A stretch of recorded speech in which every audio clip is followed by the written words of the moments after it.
आपने आगरा में कहा था कि यूजीसी के समर्थन में हम सड़कों पर आएंगे।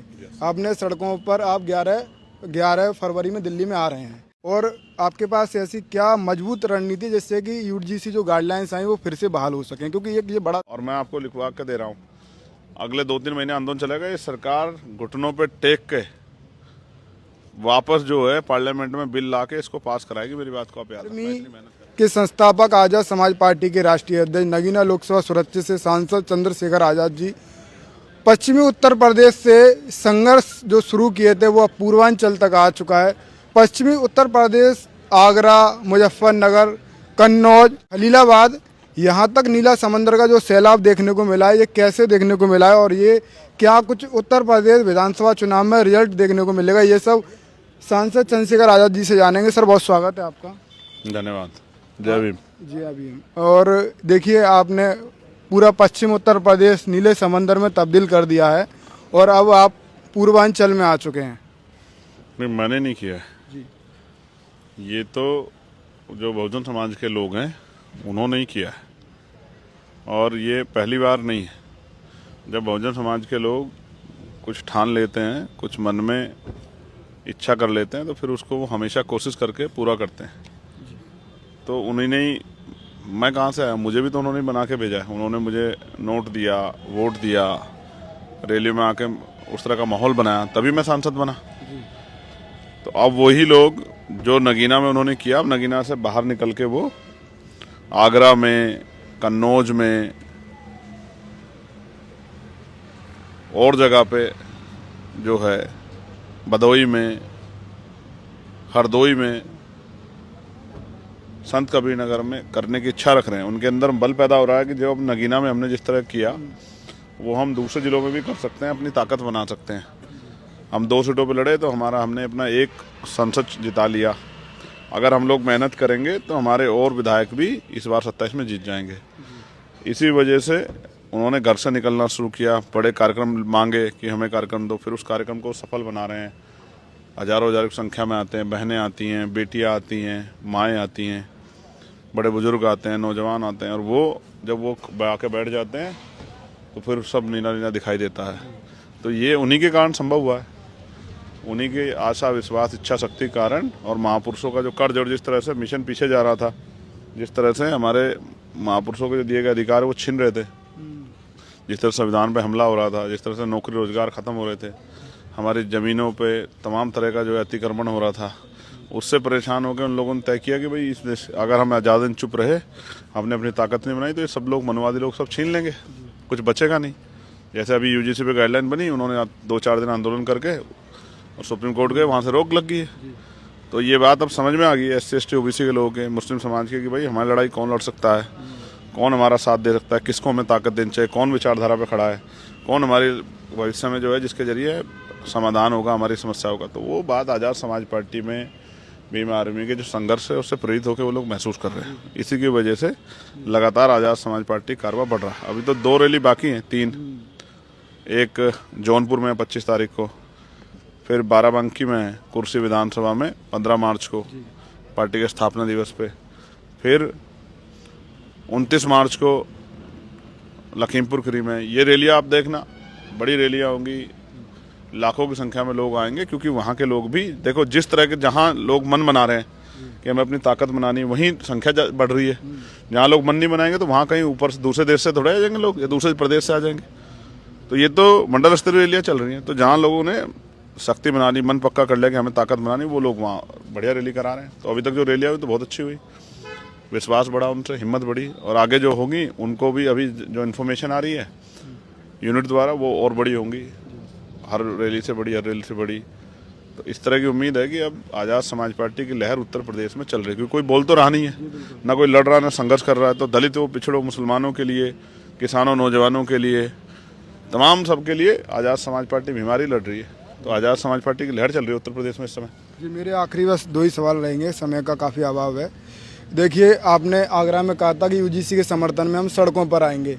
आपने सड़कों पर आप 11 फरवरी में दिल्ली में आ रहे हैं और आपके पास ऐसी क्या मजबूत रणनीति जिससे कि यूजीसी जो गाइडलाइंस आई वो फिर से बहाल हो सकें, क्योंकि ये बड़ा सवाल है। आप संघर्ष तो काफ़ी कर रहे हैं। 11 में वहाँ कर रहे हैं, 9 में राजस्थान में कर रहे हैं, 12 में मध्य प्रदेश में कर रहे हैं। तो पूरे देश के घर घर तक हम इस आंदोलन को समझाएंगे, ले जाएंगे, बच्चे बच्चे को समझाएंगे, पढ़ने वाले युवा को भी समझाएंगे, बहन बेटियों को समझाएंगे, बुजुर्ग माओं को भी समझाएंगे, बड़ों को भी, कि जब भी हमारे पक्ष में कुछ भी सशक्तिकरण के लिए, हम पे अन्याय रोकने के लिए कुछ होता है, तो जब कुछ सरकार नहीं कर पाती तो कोर्ट से रोक लग जाती, तो हमें और ताकत बनानी पड़ेगी कि हमारे खिलाफ ये अन्याय ना हो। इसके लिए हम लोगों को समझाएंगे, तैयार करेंगे, जन जागरण अभियान चलाएंगे, रैलियां करेंगे, आंदोलन करेंगे, वो सब काम करेंगे जिससे कि लोग जागरूक हों, भाईचारा बने। तो SC ST OBC के लोग अब समझदार हो गए हैं। आपको याद होगा, अब तो उस समय बहुत छोटे रहे होंगे, जब मंडल कमीशन का समय था, तो मंडल कमीशन के समय भी इसी तरह का आंदोलन हुआ था। तो ये तो SC ST के लिए गाइडलाइन 2012 में भी थी, लेकिन इसमें OBC को जोड़ा गया। जैसे OBC जोड़ा, तत्काल इन्होंने रिएक्शन कर दिया। जो कहते थे हिंदू हिंदू भाई भाई, जो कहते हैं हमें हिंदू राष्ट्र बनाना, वो सब लोग कहने लगे अरे इनको पाल प्रजापति कश्यप को, सैनी मौर्य, साक्य गोस्वामी, राजभर, केवट मल्ला को, विश्वकर्मा सेन को क्यों अधिकार दे रहे हो? इनको क्यों अधिकार दे रहे हो भाई? इनके साथ क्या हो रहा है? इनके साथ भी होता है, जाति धर्म के आधार पर होता है, अन्याय होता है, जाति के आधार पर उनको भेदभाव होता है, NFS होता है, उनके साथ जो है उनका ड्रॉप आउट होता है। तो हमें तो चिंता है अपने बहुजन समाज की, तो इसलिए अब उनको हमने कह दिया आप मत लड़ो बच्चों, आप पढ़ाई करो, अगर आप आंदोलन करना चाहते हो तो कर लो, लेकिन कोशिश, क्योंकि फिर आपको टारगेट करेंगे यूनिवर्सिटी, आपके वो देख रहे हैं वो लोग, सारे टीचर तो वही है, प्रोफेसर सारे वही हैं, असिस्टेंट प्रोफेसर, एसोसिएट प्रोफेसर वही हैं, यूनिवर्सिटी के वाइस चांसलर वही हैं, वो आपके खिलाफ पर उस तरह का षड्यंत्र करेंगे। तो आप छोड़ दो, हम करेंगे इस काम को, हमारा दायित्व, तो हम तो अपनी ड्यूटी कर रहे हैं। और मैं आपको लिखवा के दे रहा हूँ, अगले 2-3 महीने आंदोलन चलेगा। ये सरकार घुटनों पे टेक के वापस जो है पार्लियामेंट में बिल ला के इसको पास कराएगी। मेरी बात को आप याद रखना, इतनी मेहनत करेंगे। मेरा एक आखिरी और सवाल है जो कि बहुत चर्चा का विषय बना हुआ है। मैं आपकी हर एक जनसभा में जा रहा हूँ और देख रहा हूँ कि आप किस तरीके से दलित, पिछड़े, आदिवासियों पर हुए अन्याय अत्याचार की बहुत लंबी लिस्ट गिना देते हैं। वहीं दलितों की नेता जो मायावती जी हैं, उन्होंने एक ट्वीट किया, जो एक वेब सीरीज आई है घूसखोर पंडित करके, उसका विरोध करते हुए उसको बैन कराने की मांग की, और साथ ही साथ ये कहा कि इनके साथ बहुत बड़ा अन्याय अत्याचार हो रहा है। देखिए भाई, मैं उनके बारे में क्या कह सकता हूँ। हम तो राजनीति उन लोगों के लिए कर रहे हैं जिन लोगों को के साथ सदियों से अन्याय अत्याचार हो, और आज भी आज़ादी के बाद, संविधान के लागू हो जाने के बाद भी उनको हक अधिकार नहीं मिले। तो बहन जी, चाहे बहन जी किसी के लिए भी, बहन जी किसी के लिए भी कह सकते हैं, उनको बड़ी नेता है, उन पर हम क्या टिप्पणी करें। मैं आपसे ये कह रहा हूँ, वेब सीरीज पे क्या कहना? नहीं, मुझे नहीं कुछ कहना। बहुत लोग हैं उनकी लड़ाई लड़ने वाले, मैं तो अपने बहुजन समाज की लड़ाई लड़ूंगा। आप मेरी बात को समझो।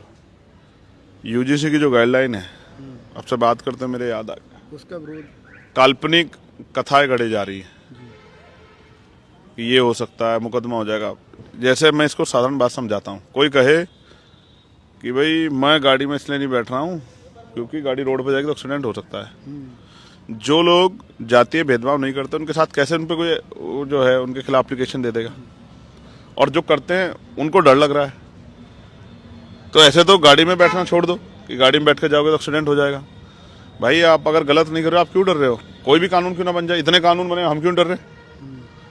जबकि सरकार के सारे पे तो झूठे मुकदमे लगते हैं, हम तो तब भी नहीं डर रहे। लेकिन आप क्यों डर रहे हैं? क्योंकि आपको लग रहा है कि जो हम करते थे, जब हमसे अधिकार समझते थे, वो अन्याय अब खत्म हो जाएगा, रुक जाएगा, इस पर कार्रवाई होगी।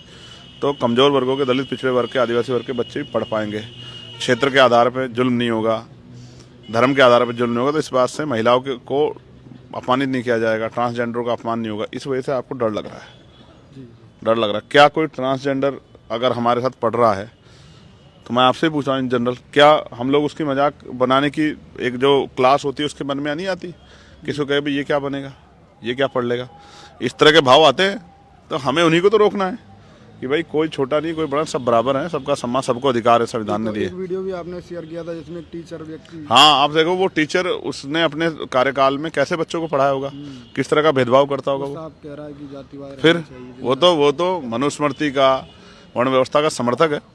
ऐसे लोगों को टीचर होना चाहिए, उन पर तो कार्रवाई होनी चाहिए। अच्छा, कुछ ही घंटे पहले जो परमिशन मिलती है, जिसके बावजूद भी ग्राउंड छोटे पड़ जा रहे हैं, ये 12 घंटे पहले परमिशन मिली जो आज आपने रैली की। देखो, पूरे जोर, एडी चोटी का जोर लगाया जा रहा है कि कार्यक्रम विफल करा दिया जाए, कार्यक्रम डिस्टर्ब करा दिया जाए। वरना कहाँ, जिस टेंट को लगने में, जिस स्टेज को लगने में, मंच को लगने में खुद से 24 घंटे लगते हैं, उसकी परमिशन आप 12 घंटे पहले दे रहे हो। रात के 12 बजे ये परमिशन। तो आप समझो ना, ये पूरा षड्यंत्र हो रहा है। अभी तो अगले वाले जौनपुर का मैं दिखा दूंगा, उसके कार्यक्रम के स्थान बदलवाएंगे, देख लेना, वरना परमिशन में दिक्कत करेंगे। दिक्कत क्या है? 12 बैंक के आप कोई आंदोलन तो नहीं? हाँ, अब आप समझो ना, ये रैली में जब मैं आगे जाकर अपने लोगों को तैयार कर रहा हूँ तो इससे भय पैदा हो रहा है विरोधियों में, सरकार में, विपक्ष में भय पैदा हो रहा है कि भाई ये तो समाज जुड़ रहा है उसके साथ, तो इसको रोको, इसलिए डिस्टर्ब कर रहे हैं। उनको लगता है लोग कम आएंगे जब हम जगह बदल देंगे, तो इससे जो है हमारे आंदोलन में हमें नकारात्मक भाव होंगे। नहीं, जहाँ आंदोलन कमजोर होगा वहाँ लोग कम आएंगे, जहाँ आंदोलन मजबूत है वहाँ लोग ज़्यादा आएंगे। इनसे थोड़े घबरा रहे हैं हम लोग, उनके इन साजिशों नहीं घबराते कि भाई वो रैली का स्थान बदलवा देंगे, परमिशन नहीं देंगे।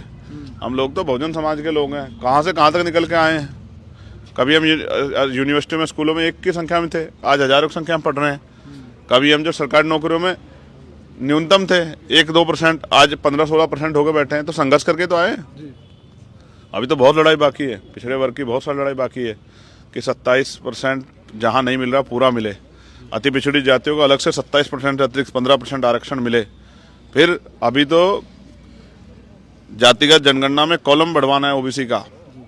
अभी तो ओबीसी को लोकसभा विधानसभा में भी आरक्षण की व्यवस्था करवानी है ओबीसी समाज को। अभी तो बहुत लड़ाई बाकी है। अब तो निजी क्षेत्रों में SC/ST ओबीसी को आरक्षण की व्यवस्था करानी है, तो बहुत लड़ाई बाकी है।